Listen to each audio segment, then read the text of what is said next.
It's gonna have to be a shorter episode because there's not enough to talk about in this damn movie. Do you understand why I was having such a hard time with this movie yesterday? Yeah, how far? I made it 20 fucking minutes, and then I was like, I'm not going to get through this if I don't watch it with someone.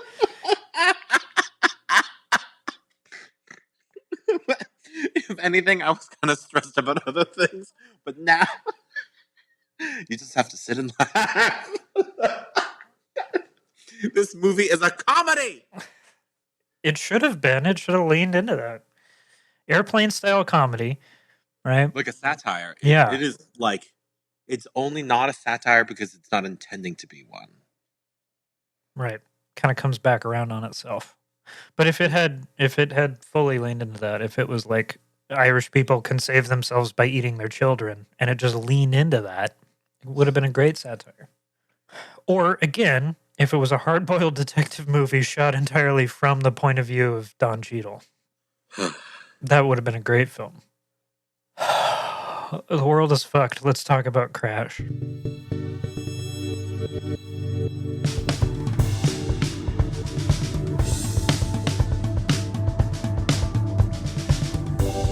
Welcome to Meaning What? I'm Mason Hershenow. And I'm Sean, Asian person named Ang. I think that means you don't get a name in this podcast. No, I just get my name is just Chin or Cho, right? Or Chong, Park, or Ling. And I get to cure racism many times over. Many times over. So, oh sweet baby. Out. We watched Crash, 2004 Best Movie Academy Award winner. And you know, we literally just finished watching it. We just together. Yeah. We had to suffer together. Yeah. You know, you hear the word like worst Oscar Best Picture winner of all time, and you kind of go, well, yeah, it's going to be bad. But I was not prepared for how fucking bad it was. How did anyone take this seriously, even in 2004? Truly, this film is a joke. It's so bad, it's funny. Then it circles back around to just being terrible again. Yeah. Oh, fuck me. Christ alive. How do you even describe it? I'm gonna pull up the summary here because I closed it for some reason. I was so ready to just be done. So we watched Crash 2004. If you haven't seen it, it's the movie that cured racism in the middle of the Bush era. And it tells the story over a 36-hour period of a racially diverse group in LA. We'll come to that in just a minute. Who are all racial stereotypes, and they all learn about racism together, and then all become better people or die. And it is a classic example of Oscar bait filmmaking. Something like that. The story is written to, pull at the heartstrings, and it's that movie. It's a movie designed for white people to feel good about themselves. And it is that very American cure to racism. But in doing so, it, like every example of that, it just makes everything worse. Well, I mean, there litany of problems. Like, if we just attempted to divorce from the racism, which is impossible, but for just like the briefest second, like attempted to divorce from that, it also is trying this very lazy like a series of vignettes telling 4 to 6 storylines that are supposed to intertwine, but they don't really intertwine. They more just end in coincidence to tell like a really bad trip rich of LA racism ? And it's an LA story about white people and black people. And the other races are incidentally there. Right. And that feels like one of the biggest stumbling blocks because it's very clearly coded for like the LA riots, like that race relation in Los Angeles. But this is an LA movie with only one major Hispanic Latino character, or two, I guess. One and a half. Be real. All women. One family and a woman who makes it very clear that she is Puerto Rican and Colombian, El Salvadorian. Salvadorian. It's a throwaway line. It doesn't matter. So you immediately forget because it contributes nothing to her character. And it's frustrating because it has the cast for the time. We got Don Cheadle, we got Sandra Bullock, we got Tandy Newton, we got Tony fucking Danza's in this movie, Matt Dillon, Keith David, William Fichtner, Brendan Fraser is in this movie. Ludicrous is in this movie in a ludicrous role. I made the joke. But Loretta Devine and nameless Asian people. Sean, how did you feel about the Asian representation in this movie? Is this a trick question? Do I have to answer this? Yeah, you have to answer this. That's the point of the podcast. Daniel Day Kim appears on screen for 0.2 seconds. No Asian character has a real name that I caught. The only Asian characters that literally do anything besides be in a car crash. Wow, I just realized that. Almost all the nameless Asian characters are in car crashes. We're all bad drivers. Yeah. If we're not a bad drivers, we're being run over by Ludacris. But that's okay because we are sex trafficking Cambodian people. Right. Yeah. So it all works out. Well, we have the one Persian family. We do have the one Persian family. A daughter who's a guns expert and a shopkeeper dad who shoots a small Mexican child. Anyways. With blanks because luckily his daughter actually knows everything about guns somehow. We don't ever get a clear picture of what she does. It's hinted that she does some sort of work, but I don't think it ever is revealed who she is or what she does or why she is an expert on firearms. Doesn't everyone have a firearms expert in the family? I guess. I mean, again, there's the better movie couched within this. What is the daughter's role? How does she know so much about firearms? Is she secretly part of the Persian Liberation Front or something? What? I don't think the Persian Liberation Front is a real thing. I think I just made that up. I'm going to search it just to see. Just to make sure, yeah, you didn't, start another war. Right. Front for the Liberation of Iran. Yeah, so. There's something there. Yeah. Okay, if you had to pick worst storyline, I think Tandy Newton's storyline is the worst storyline. I don't know. They're all shades of terrible.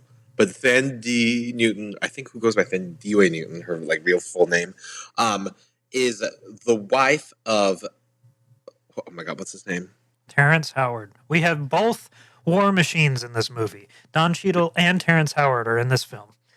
Oh, right, because they retconned Terrence Howard. Why? I don't remember. Because Terrence Howard wanted more money, was the story I heard. But you would think that Don Cheadle would be a more expensive actor. I don't know. Maybe he was difficult to work with. Who knows? Who gives a shit? Terrence Howard probably was making more money than because of Empire. Anyways. Right. Yeah. Right. He had a show. Anyways, is the wife of Terrence Howard, who's a TV producer or whatever. They get frisked and stopped by racist cop played by Matt Dillon. And he sexually assaults her in front of Terrence Howard's character. Becomes a whole bit about her emasculating him because he did nothing, even though that would just escalate the situation. Anyways, when she's in a terrible car crash and the car is on fire, who was the person that fucking saves her? Matt Dillon, the racist cop. Right. And that absolves Matt Dillon, the racist cop, of his assault and his racism. Also, we should feel bad for him because his dad maybe has cancer but can't get the right insurance for it. And it's because he lost out on an affirmative action government contract. These all feel like fever dream AI-generated storylines. And look where we are, baby. Well, and Matt Dillon's partner, who was played by who? Ryan Philippe. tries to call him out on it, tries to get him written up, and Keith David, the police Black lieutenant, police chief says you can't do that. You can't do that. Do you know how hard it is to get to where I am? And if you do this, somehow that makes me look bad. And so the kid gets reassigned and then To his little car. saves Terrence Howard and then kills Don Cheadle's brother. We're gonna spoil this whole movie. Don't watch it.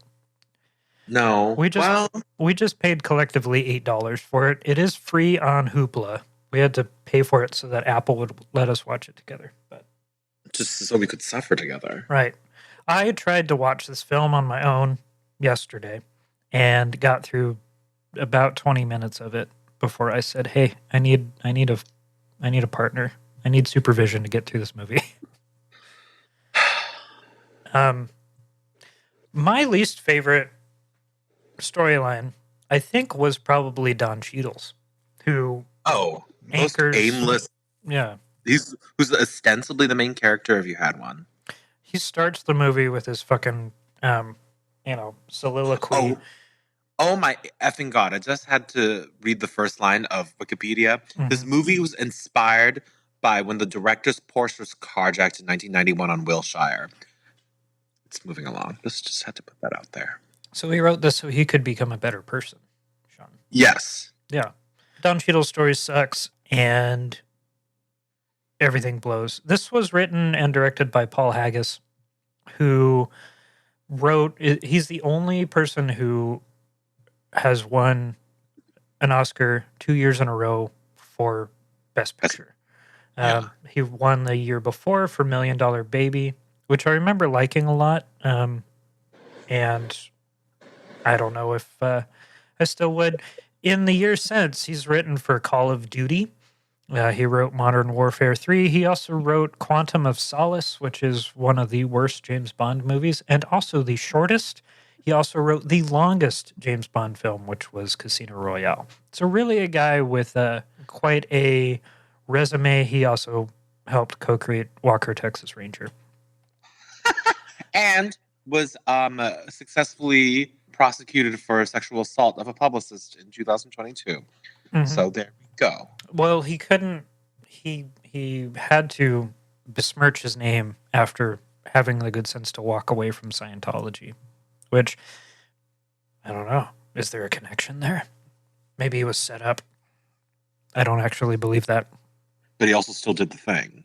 Right. So, like, the point of this movie is that the only way for racism to be fixed is if white cops realize that they can do good in the world.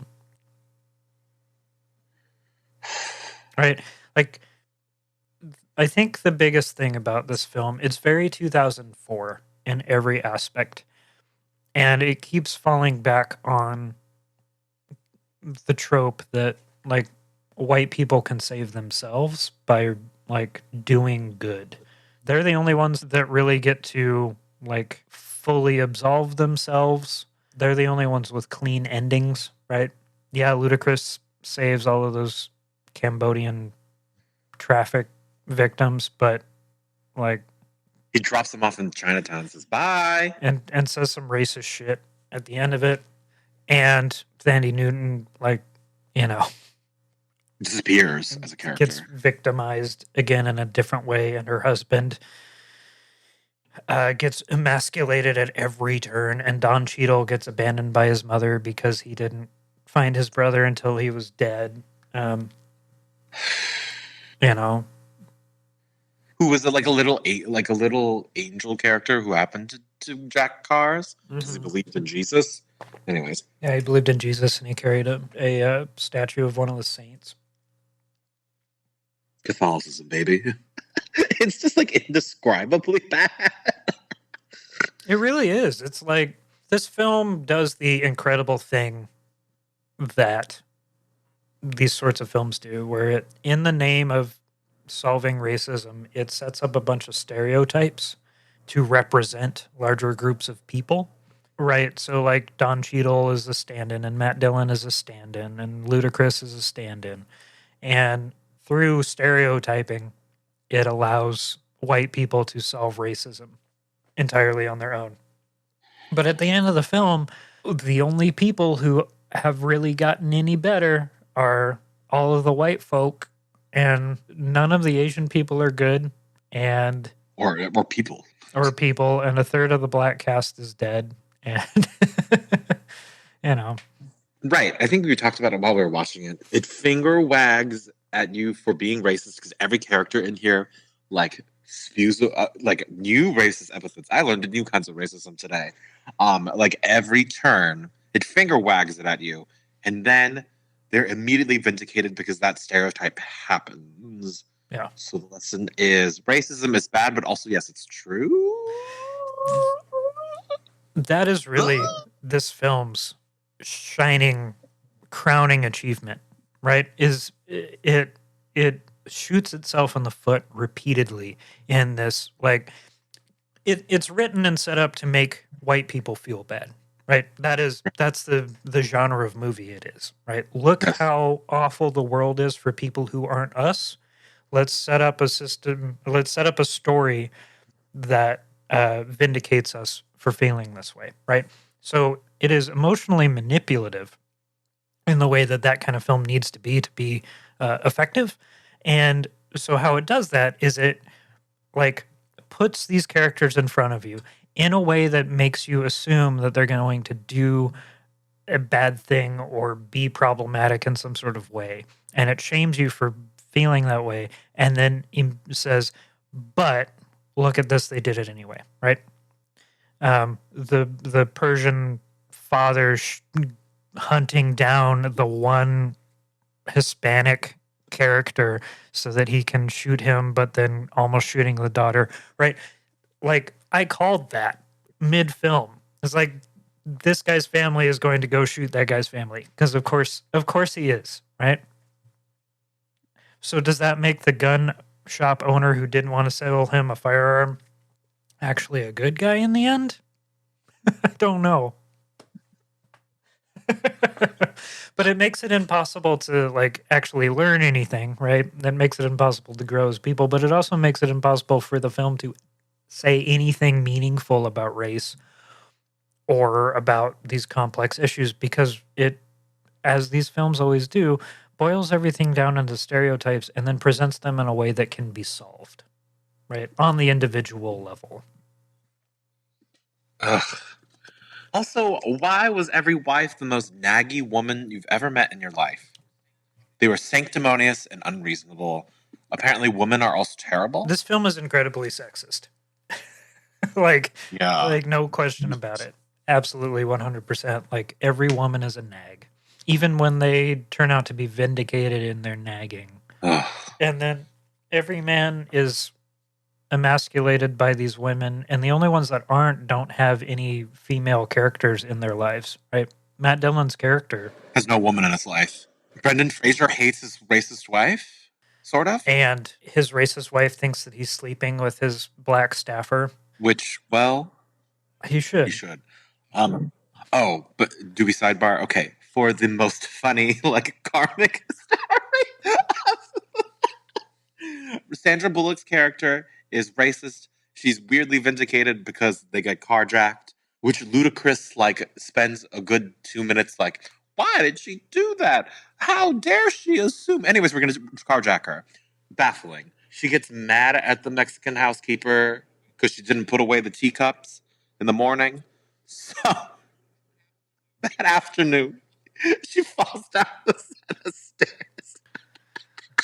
Well, on the phone with somebody, or right after a phone call with somebody where she's complaining about Mexicans or something. Right? She hangs up the phone call and then she falls down the stairs. And we get that really, like, early 2000 shot of, like, her foot in socks at the landing of the stairs, and it goes into slow-mo for a second. And then you get the tumble. She's laying at the bottom of the stairs. I have not laughed so hard. We both crack up laughing because you know exactly what's going to happen then. She's cured of her racism and she's not even paralyzed. It's just a bad sprain. But her Hispanic housekeeper still has to wait on her hand and foot so that we can set up a moment for them to hug, and Sandra Bullock can be cured of her racism in a way that ended her career until she did her next lightly racist movie. Blind Side, baby. Hey, that time she won an Oscar, I think. Yeah? Yeah, she did, I think. Don't fact check me. I don't care. It's not I think worth she it. did. Woo! I thought that this would be a fun movie to watch because this episode's going to come out a few days before April Fool's or just before April Fool's. And we are the fool for watching this. And we recently did an episode about this year's Best Picture nominees. Winner. Yeah. And here we are having just watched a shining example of why the Oscars don't matter. Oh, the person that they do this in memoriam to, Anita Addison, is a Black American television and film director. Oh boy. Yes, she really wanted to be attached to this.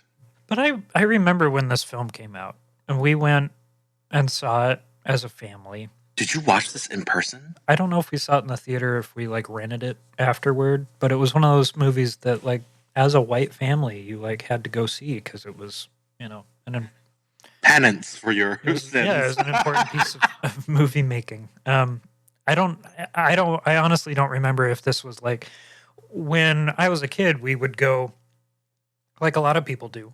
We would go watch them, like go to the theater and watch a movie on Christmas Eve, and this might have been what we watched that year. Because it's a Christmas movie also. It is a Christmas movie. We keep watching Christmas movies for the Meaning What Movie Club. Well. And I don't remember anything about the film, but I remember it like being talked about as this movie that we had to go see because it would, it was an important piece of cinema. And we watched it, and then I immediately forgot everything about it. Like I don't even remember how I felt about it at the time. It just sort of disappeared in the background. I was 14 when it came out. What's concerning if you like poke the internet, there's a lot of people like, I like this movie in 2025. Yeah, y'all need to be shot. Sorry. The user review, the featured review, which is a 9 out of 10 on IMDb that I get served, is a realistic, gritty, no-nonsense look at the way life is for so many. So you're white. Okay. After seeing this movie, I was able to really understand what 6 degrees of separation means. There's a thread that weaves its way through the landscape of life, connecting, influencing, and defining all. This movie is certainly thought-provoking. One cannot watch it without feeling either privileged to have some part of the fabric or like a fly on the wall, seeing yet unable to influence or guide. There's almost a sense of frustration at one's inability to be more than observer in this movie, since it compels you to want to shout in warning, gasp in shock, cry in sorrow, and hold in comfort. Yes, you are able to feel emotions. I'm very proud of you. I would highly recommend this movie to anyone who likes drama, action, comedic relief, or just an appreciation for a well thought out movie. That is a user review from 2005. Comedic. None of that movie was funny on purpose. There were some moments where it felt like it was trying to be funny, right? I think a lot of Ludacris was played up as comedic, because he is this streetwise academic, right? Like, right, street poet, and he's wrong about everything, right? In the way that character has to be. Buses have giant windows, so they're a humiliation ritual for people of color. Yeah. We are two guys look like UCLA students walking down Ventura Boulevard with a bunch of over-caffeinated white people. And why don't we feel threatened? Well, it's because we're carrying guns, right? That's how we're introduced to him. He's bitching about how the black waitress didn't give him coffee that he didn't order or ask for or want. And somehow that makes her racist. And then, of course, that is wrong to think of him that way, but he's going to go steal Brendan Fraser's Lincoln Navigator. Who's the good kind of white DA. Right. Sort of. He's better than his wife, who is Sandra Bullock. So, over 36 hours, all these stories get woven together, and we open up all of these threads. And This film, We close them with a couple car crashes, and that is the uniting factor, right? Everybody in Los Angeles gets in a car crash, no one can fucking drive in LA. which is accurate. Yes. But Don Cheadle opens the film with this soliloquy about how people in Los Angeles get into car crashes because in every other city you bump into each other and that's how you feel human connection. But in LA, everybody's driving, and so our Everyone crashes are us trying to feel intimacy and physically close to other people, which is that's bullshit. But I never want to get into a car crash to feel something. I don't think most people do. I don't know. That's probably a kink that I'm not aware of. But Oof. Don Cheadle, explain yourself. another user reviewing this in 2019 says that this is the number 2 feel-bad movie of the 2000s. Crash is a superbly made film. The actors are first-rate, the camera style is engaging, and the production value is tops. And despite all this, I would never recommend it to anyone. Why? I'll explain in my 4th paragraph, but let's talk about the story. Wait, but no, it's terribly made. Are they joking? They're joking, right? Because it is terribly made. This is one of the ugliest films that I've watched in a long time. It is grainy for the sake of being grainy. It feels like all of the scenes were pushed. The color grading is awful. They don't know how to light or film people of color, especially black people. And it feels like it's going for certain like visual color, like certain color palettes that were popular in the 2000s that were also kind of racist, right? You have the everything is piss yellow because it's Los Angeles. But there are also shots that are like weirdly green and weirdly blue. There are, like it tries to be very warm, it tries to be very cold, and Don Cheadle is very magenta in every single shot. It is color graded by people, yes, who do not know how to color grade for, Any skin tone besides white. Right. But, that was also general practice. But then Brendan Fraser looks like shit in all of it too. Like he's all washed out and it's so grainy. It is so grainy, and it does not need to be. I didn't realize how grainy it was when I first tried to watch this film for free through the library because it was streaming at so low quality that I couldn't tell. Is movie or is streaming? And then when we watched it just now, I was like, oh, they shot all of this and developed it at, like 6400 ISO. It fucking sucks. It is so ugly. The music is random, terrible. A world music CD that makes no sense. They don't even delineate very well with the music cuts. Oh, the acting is It's acting with all capital letters. It is acting. But I guess what else do you do with a script and a premise that shallowly melodramatic? You kind of have to commit. Right. This is a serious film for serious people who want to be better. Girl, it is almost as bad as a RuPaul's Drag Race acting challenge. Almost. It's the classic curing racism by being racist, right? Is that a classic? Yeah, I mean that's an American institution, right? Right, but some karmic thing will happen, and you'll fix your racism. Right, and look, it's okay also because the people that you're being racist to are also racist, and they're also bad people, right? They don't even let the one black woman that they named Shaniqua get away with it because she turns out to be racist against Asian people at the end of the film. For a car crash. Right. Speak American. Oh, look, it's okay. She's a bad person too. And I think that is supposed to be presented as like, look, we're all equal. We're all bad people and we could all be better. But it feels cheap and it is playing with your emotions. And there's no payoff. There's no lesson to be learned. I think that it's trying to be Sonder incarnate, right? Like everybody that you know is living an equally complex life that you will never fully know or understand. But its way of presenting that is actually everybody's bad and everybody's weak. And the only people that get to actually be heroes at the end are cops.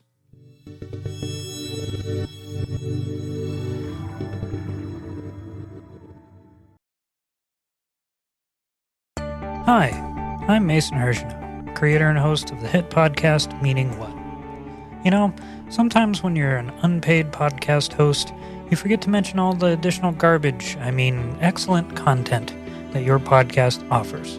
Like in this episode, where we forgot to mention our free newsletter over at meaningwhatpod.substack.com. Go there today and find close to a dozen articles of additional content, some related to our episodes and some just for fun, written by yours truly, me.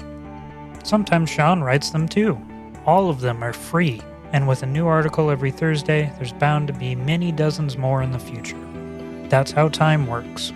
So don't wait. Go to meaningwhatpod.substack.com. That's meaningwhatpod.substack.com on your internet device of choice, or just check the episode description below and start reading today. Again, it's totally free. So go read it. Please go read it. Please. I spend so much time writing. Also, if you got an ad you'd like us to read on the show, send us an email at meaningwhatpodcast@icloud.com. I'll have to charge you, but that's never stopped anyone. Why should you be the exception? All right, back to the show.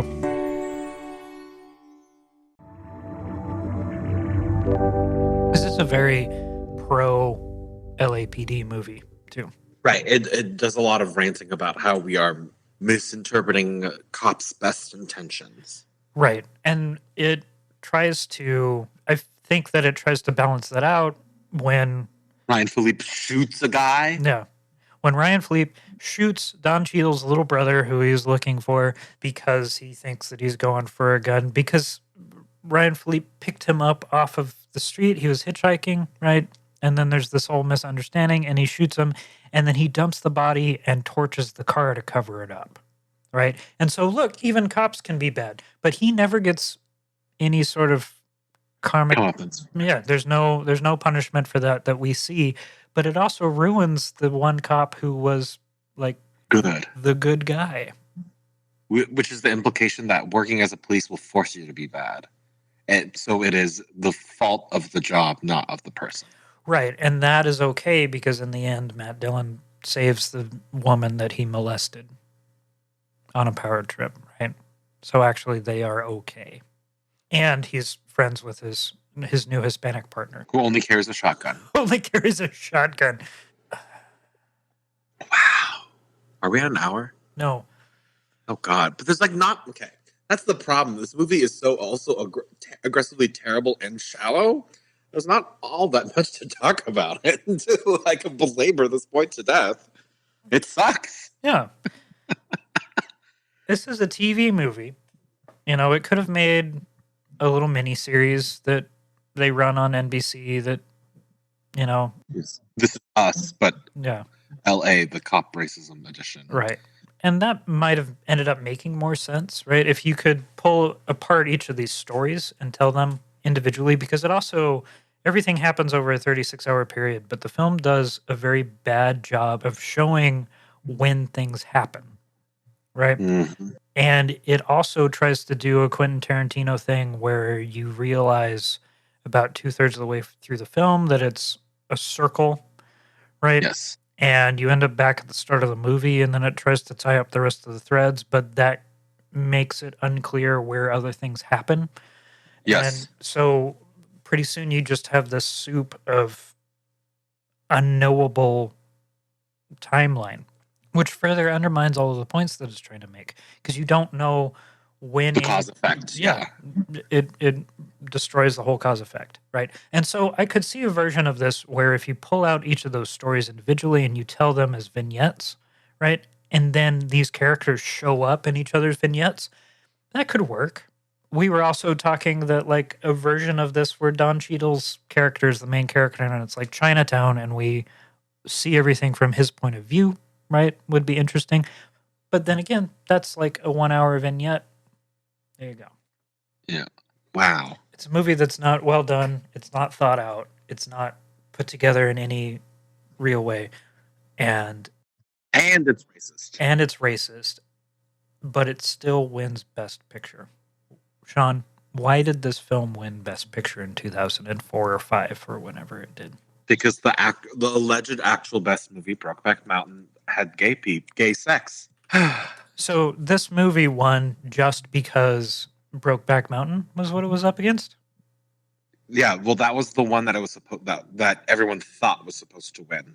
In fact, Ang Lee won for Best Director, which was probably their I don't know, consolation prize. But yeah, So he wins Best Director, and then Eric Bana is nominated for Munich, right? He was in Munich.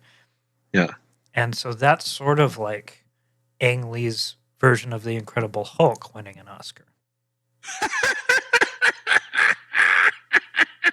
So, it all works out. Oh God, Jesus. Oh, Crash won Best Writing. That's hilarious for original screenplay. Let's talk about the writing of this movie for a second, because it is really on top of just the fact that everybody's a stereotype. This film is really a really good example of why a movie needs to show and not tell. Right? This film holds your hand through everything, and there's never an opportunity for you to see a character and come away with your own opinion of them. The film tells you exactly how you need to feel about every single character at every single moment. And I think that is one of its greatest failings, is that I guess for it to work, you can't have any ambiguity, right? Which is exactly what you need for a story like this to work. But it's written in such a way that it's trying to be super tight. And instead it just sort of trips over itself and then explains everything to you in the end. So the fact that it is celebrated in any way for its writing too, it is such an example of why the Oscars don't matter. Yeah, but I'm also baffled by what are they trying to reward here?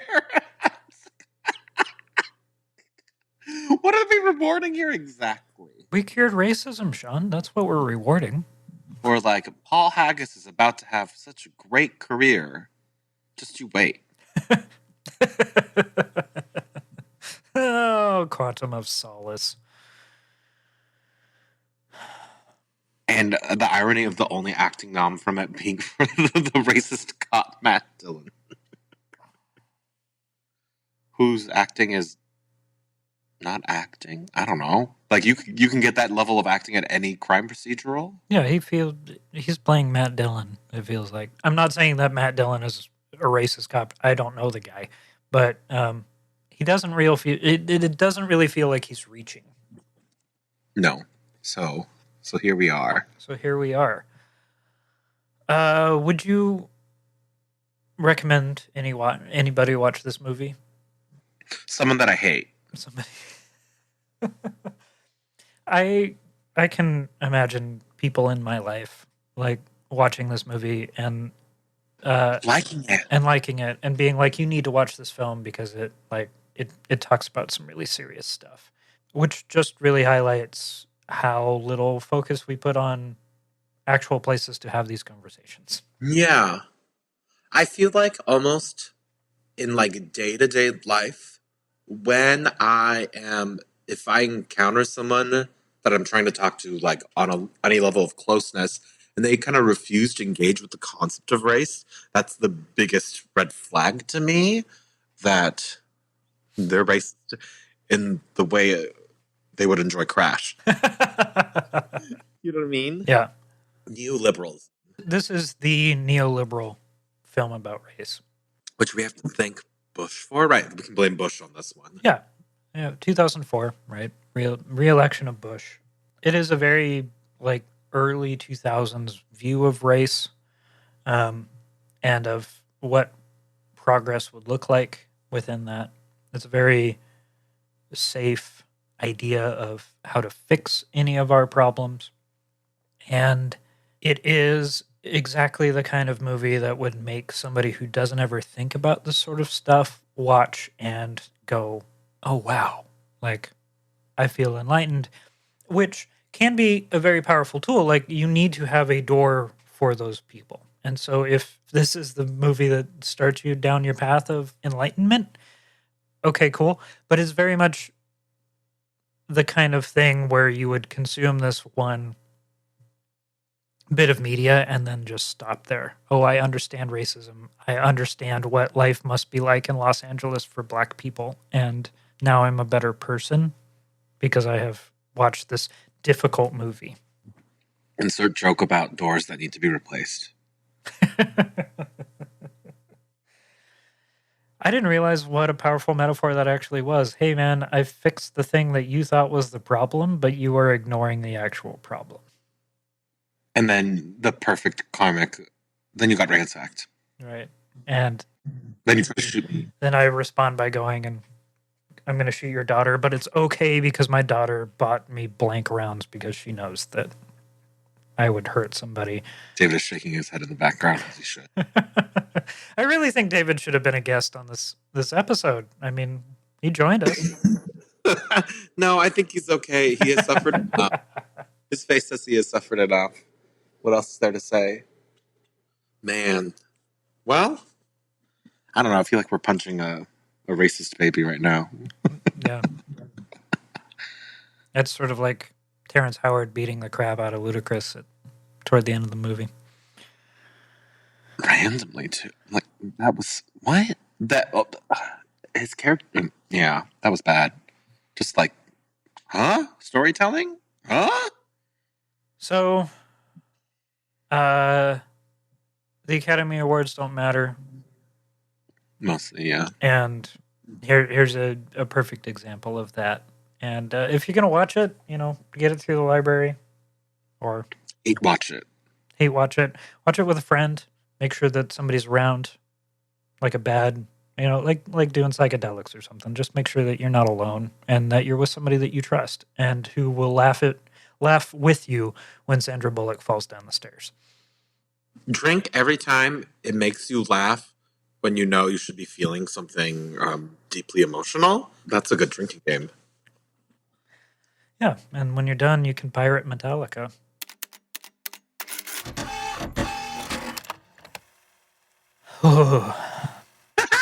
We did it. We ended racism today, Mason. Yes, we did. So, what are you listening to this week, Sean? Oh, am I supposed to be listening to music again? What media are you consuming, Sean? How do I answer this in like a smart way? I'm gonna answer like a really boring, not tasteful answer, and something that you don't care about. It's gonna make me sound bad, but I am occasionally a K-pop apologist, or more like one of my partners is a big fan of K-pop, so I get exposed to it a lot, and it is fascinating because it's kind of related to the blog post you wrote about Ethel Cain, or like artists that like have to kind of find their way trying to recreate past successes. Anyways, Blackpink, ostensibly the largest group that has like actually crossed over and had stateside success. They all have solo projects out, and the biggest, most famous one of them solo project is objectively bad and dookie, and the second most famous one had a much better one, mostly because her album had more personality and sounded good. I don't know how to like parse this in anything meaningful, but like it's interesting to watch people's careers who are aggressively micromanaged, how they have to work when they are less micromanaged. I am so outside of all of that sphere of music that it, Good for you. I understand it in theory, and I get that it's a thing that exists, but I just... Well, it's weird that music fans these days are more interested in being fans of being a play manager for everyone. They're more interested in people's career moves than like the work in front of them. Yeah, I am tempted to blame it on the way that dynamic shifted during COVID, right? And especially, but yes. Yeah, and the sort of rise of the idea that we have a relationship with the people who are making the media that we... And they decided they needed to do that in order to stay relevant. Anyways. Right. And yeah, and they are leaning into that, and they are allowing their fans to be that interconnected, and that is how you like build an audience, is like letting people in and be a part of it and feel like they know you. you stream on Twitch and you do all of that stuff, and so people are like in your living room. Do we ever become that? What if we became famous enough to be Twitch streamers? Would you do it? If I was getting paid enough, maybe. Why not? You would just play Dark Souls again for the 14th time. I don't want to play Dark Souls online. I don't want, like... What game are you playing online without embarrassing yourself? I would play something like really story-driven. Like, I would go back through... I just finished Mass Effect. I would probably play that with an audience. I think that would be really fun. And then, yeah, your audience can vote for the story choices you make. Yeah. Yeah. Yeah. So stuff like that. Maybe I'd finally play Dragon Age Inquisition again. You know, like, I think stuff like that would be fun. I would not want to do. I have a hard time saying that I love Soulsborne games because it's such a toxic community, and I don't want to be associated with it, and I don't want to watch people, you know, watching me play. I'm good. You know, I'm good enough. Prove it, bro. Prove it. Right? But I don't want to let anybody in. Like, those are mine.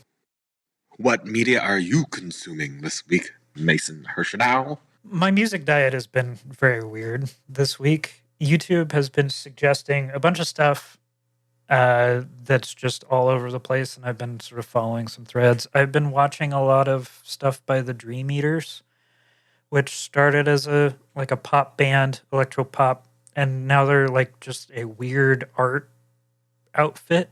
And their music's not really my style, but they are creepy and gross and kind of funny and in a way that I find charming. So the Dream Eaters, it's one gorgeous ginger woman and like an older silver-haired man that looks kind of creepy. Yeah, and then they have a drummer that does bad dancing in the background. Oh, okay. You know, I've been charmed by a lot of their stuff. The Carpenters meet Slayer, is that accurate?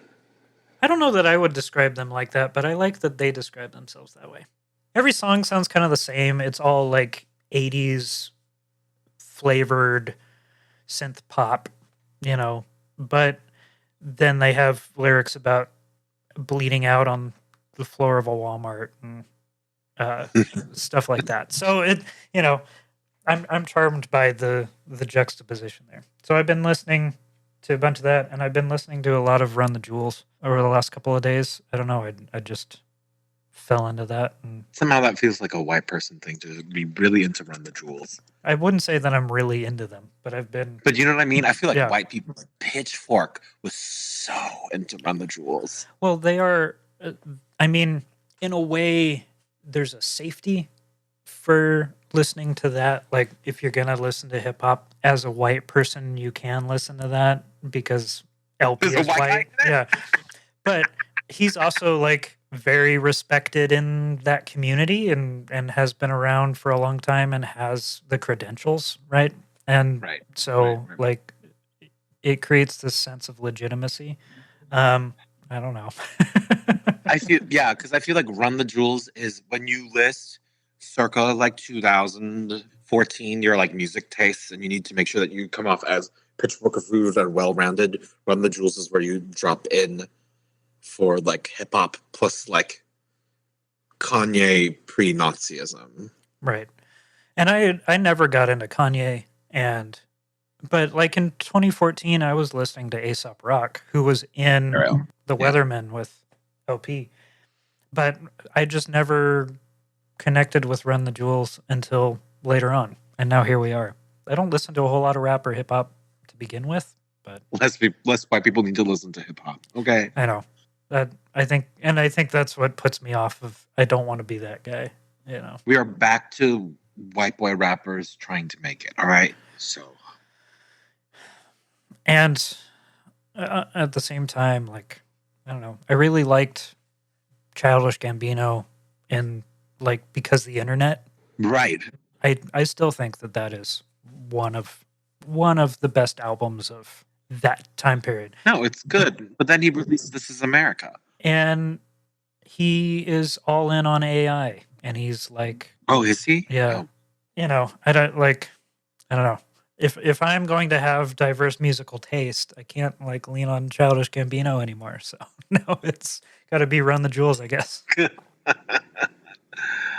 Here we are, honey. Here we are.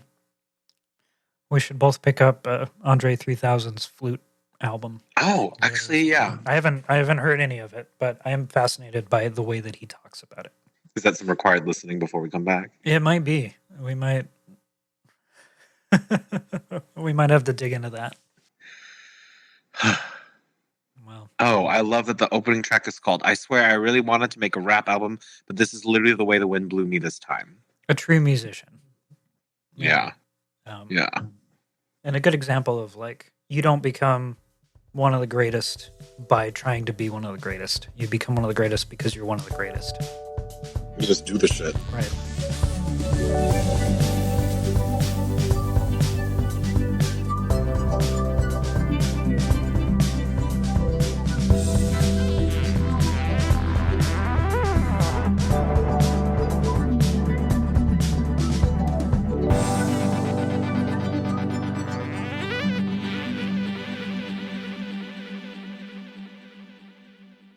It's no Sam Studios. Well, actually, Did I stutter?